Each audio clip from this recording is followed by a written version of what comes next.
Let's address this statement right here. What's good, y'all? I'm Lonnie Appleton. If you have a couple of minutes, I have a couple of messages. I want to address why would it be my oldest daughter's responsibility to adjust her behavior so that the youngest daughter feels comfortable. I'm speaking in relation to my family, but as always, anything I say, please take what applies to you and let the other stuff into the ether. The other day, I come in from the garage and my two girls are going back and forth. Unlike their arguments in the past or their back and forth in the past, nobody's yelling. My teen is maintaining her regular octave. My 10-year-old, on the other hand, is in distress. And she's the reason why I came in the house, because I could hear her. I come into the kitchen and they're arguing. My 10-year-old has tears pouring down her face and she's distraught. It is my job as the adult to assess the situation and get a hold of it.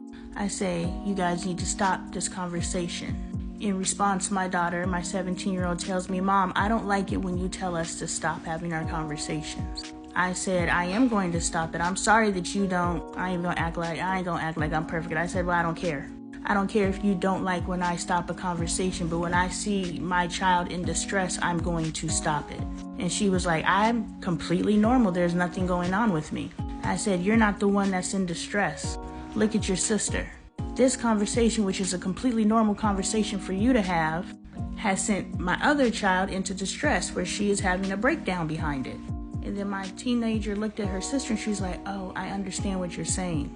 So why is it important for my oldest to change her behaviors in order to protect the emotions and the emotional welfare of my youngest child? Because irregardless of if my oldest child sees that her actions are causing my youngest child to have distress signals, it's my job as the adult to see that. It's my job to protect my child. And if I had a 17-year-old kid on the street making my 10-year-old cry like that, I think that you would probably understand how it's important for me as the adult to get in between that and say, hey, 17-year-old, change your behavior towards this 10-year-old. But for some reason, because it's happening inside of our houses, we don't understand that we need to protect our children from each other. That we need to correct and direct and redirect our children and make sure they are treating each other in a way that is healthy for everyone to nurture and mature. We let so much stuff fly and so much stuff slide inside of our houses. We don't even understand the torture chamber that some of our kids are experiencing just by being in our home. And our parents thinking, why do our children have to change their behavior to protect the other child?